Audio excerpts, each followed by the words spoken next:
दोस्तों आज हम बात करेंगे इनकम टैक्स के बारे में। तो आज के डिजिटलाइज ज़माने में इनकम टैक्स डिपार्टमेंट भी काफ़ी स्मार्ट हो गया है और अगर आप एक सर्टेन लिमिट से ऊपर अपने सेविंग बैंक अकाउंट्स में ट्रांजेक्शन्स करते हैं, डिपॉजिट या विड्रॉवल करते हैं एक लिमिट के ऊपर, तो उसकी इन्फॉर्मेशन बैंक द्वारा इनकम टैक्स डिपार्टमेंट को दे दी जाती है। तो आज के वीडियो में हम देखेंगे कि वो क्या लिमिट है जिसके ऊपर इनकम टैक्स डिपार्टमेंट के पास ये सारी इन्फॉर्मेशन चली जाती हैं।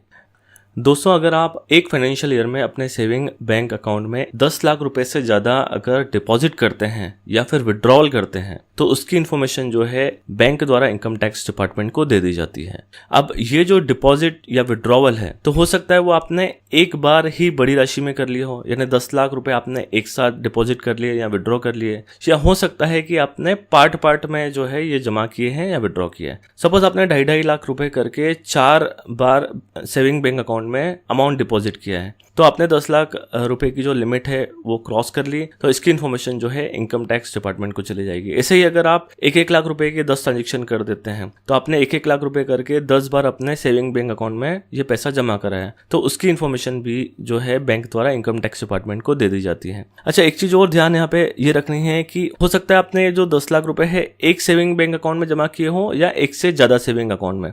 सपोज आपके पास 2 सेविंग अकाउंट है, एक SBI में है और एक PNB में है।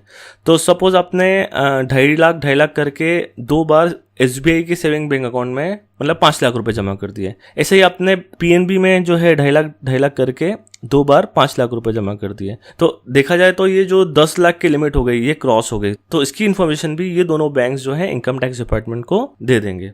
तो इनकम टैक्स को ये जो इन्फॉर्मेशन जाती है ये डिपॉजिट्स के लिए भी जाती है और सेम विड्रॉवल्स के लिए भी जाती है। यानी अगर आप 10 लाख रुपए से ज्यादा विड्रॉ करते हैं तो भी ये इन्फॉर्मेशन इनकम टैक्स डिपार्टमेंट को जो है बैंक दे देता है। तो बैंक द्वारा ये इन्फॉर्मेशन इनकम टैक्स डिपार्टमेंट को दे दी गई।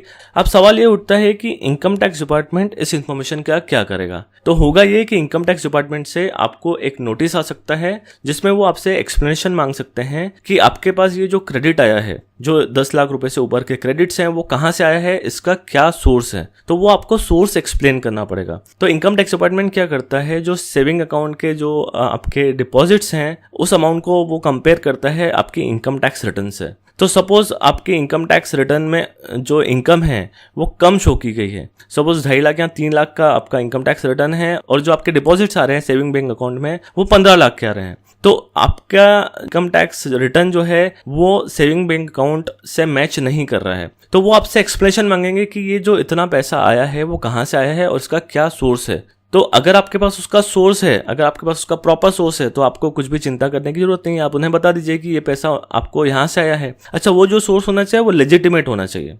कई बार क्या होता है, हम किसी की हेल्प करने के लिए भी सेविंग बैंक अकाउंट में पैसा ले लेते हैं। सपोज आपके कोई रिलेटिव रहते हैं किसी और सिटी में और उनको आपकी सिटी में किसी को पैसे पहुंचाने हैं, तो वो क्या करते हैं, आपके सेविंग बैंक अकाउंट में पैसा डाल देते हैं और आप वहां से पैसा निकाल के उस पर्सन को आपको जाके दे देते हो। इस चक्कर में क्या होता है, आपको ये एक्सप्लेनेशन देना पड़ जाता है कि वो पैसा कहाँ से आया है। तो आप अगर बता दोगे इनकम टैक्स डिपार्टमेंट को कि आपको ये पैसा किसी रिलेटिव से आया है, तो अब इनकम टैक्स डिपार्टमेंट आपके रिलेटिव से पूछेगा कि उनके पास ये पैसा कहां से आया है। तो उनके पास उस पैसे के सोर्स का जो है प्रॉपर एक्सप्लेनेशन होना चाहिए। अगर उनके पास प्रॉपर एक्सप्लेनेशन नहीं है तो भी वो जो माना जाएगा कि वो पैसा आपका है। इनकम टैक्स डिपार्टमेंट और इंडियन गवर्नमेंट क्या कर रही है, कैश ट्रांजेक्शन को अभी डिस्करेज कर रही है, क्योंकि कैश ट्रांजेक्शन से क्या होता है, ब्लैक मनी जनरेट होता है। सपोज कोई पर्सन जो पैसा जमा किया गया है सेविंग बैंक अकाउंट में उसका प्रॉपर एक्सप्लेनेशन नहीं दे पाता है, तो वो उसकी इनकम मान ली जाती है और उसे अनएक्सप्लेन्ड कैश क्रेडिट माना जाता है और उस पर फ्लैट 60% की रेट से इनकम टैक्स देना पड़ता है उस पर्सन को। सपोज एक पर्सन है जिसकी इनकम टैक्स रिटर्न जो है 2.5 लाख रुपए की दिखाई, उसने निल ITR भरा है, टैक्स 0 है, बट उसके सेविंग बैंक अकाउंट में 15 लाख रुपए जो है फाइनेंशियल ईयर में जमा है। अब इसकी इन्फॉर्मेशन चली गई इनकम टैक्स डिपार्टमेंट के पास और इनकम टैक्स डिपार्टमेंट ने एक नोटिस भेज दिया एक्सप्लेनेशन के लिए, और ये पर्सन उन्हें प्रॉपरली एक्सप्लेन नहीं कर पाता है कि ये जो 15 लाख आए हैं वो कहाँ से आए हैं। तो इनकम टैक्स डिपार्टमेंट उसे जो है उस पर्सन की इनकम मान लेता है और इसे इनकम टैक्स की भाषा में अनएक्सप्लेन्ड कैश क्रेडिट कहा जाता है। तो उस पर्सन को जितना भी अनएक्सप्लेन्ड मनी है उस पे 60% की रेट से इनकम टैक्स देना होगा। तो आपको हमेशा सचेत रहना है, आपको हमेशा अलर्ट रहना है है, सेविंग बैंक अकाउंट में जब आप ट्रांजेक्शन कर रहे हैं तो सारे सेविंग बैंक अकाउंट मिला के कभी भी किसी भी फाइनेंशियल ईयर में आप 10 लाख रुपए की लिमिट क्रॉस नहीं करें जब तक आपके पास उसका प्रॉपर एक्सप्लेनेशन नहीं है। अगर आपके पास उसका प्रॉपर एक्सप्लेनेशन है, सपोज आप अपने एक रिलेटिव से जो है लोन ले रहे हो तो आपके पास एक्सप्लेनेशन है, बट उस रिलेटिव के पास एक्सप्लेनेशन होना चाहिए कि वो जो लोन का पैसा लाया है वो कहाँ से लाया है, और वो जो है अग्री होना चाहिए कि उसने आपको लोन दिया है। क्योंकि अगर वो मुकर गया या फिर वो एक्सप्लेन नहीं कर पाया कि वो जो है पैसा कहाँ से लाया, तो अगेन तो वो आपका अनएक्सप्लेन्ड कैश क्रेडिट मान लिया जाएगा और आपको उस पर फ्लैट 60% की रेट से इनकम टैक्स देना होगा। तो आई होप कि आपको क्लियरली समझ में आ रहा है कि सेविंग बैंक अकाउंट में आपको कितना ट्रांजैक्शन करना चाहिए। 10 लाख के ऊपर आपको डिपॉजिट नहीं करना है फाइनेंशियल ईयर में। हम यहाँ पे बात कर रहे हैं फाइनेंशियल ईयर की, तो जैसे अगर अभी बात करूँ तो 1 अप्रैल 2018 से लेकर 31 मार्च 2019 की बात करेंगे। तो फाइनेंशियल ईयर हमेशा अप्रैल टू मार्च चलता है, तो इसमें आपको 10 लाख रुपए से ज़्यादा ना तो डिपॉजिट करना है और ना ही विड्रॉल करना है। पर इनकम टैक्स डिपार्टमेंट चाहे तो आपके ट्रांजेक्शन 10 लाख से कम है तो भी चेक कर सकता है, क्योंकि आपके सारे अकाउंट्स जो हैं आधार कार्ड से और पैन कार्ड से लिंक्ड हैं, तो आप कभी भी इंफॉर्मेशन अब हाइड नहीं कर पाएंगे। तो मैं हमेशा आपको सजेस्ट करूंगा कि अपने इनकम टैक्स रिटर्न के इनलाइन जो है आपके ट्रांजेक्शन करने हैं सेविंग बैंक अकाउंट में। तो स्पेशली सैलरीड पर्सन को जो है इस चीज का बिल्कुल ध्यान रखना चाहिए। आई होप कि आपको ये जो कॉन्सेप्ट है कैश के डिपॉजिट का और विड्रॉल का वो क्लियर है और इस वीडियो से आपको कुछ सीखने को मिला होगा।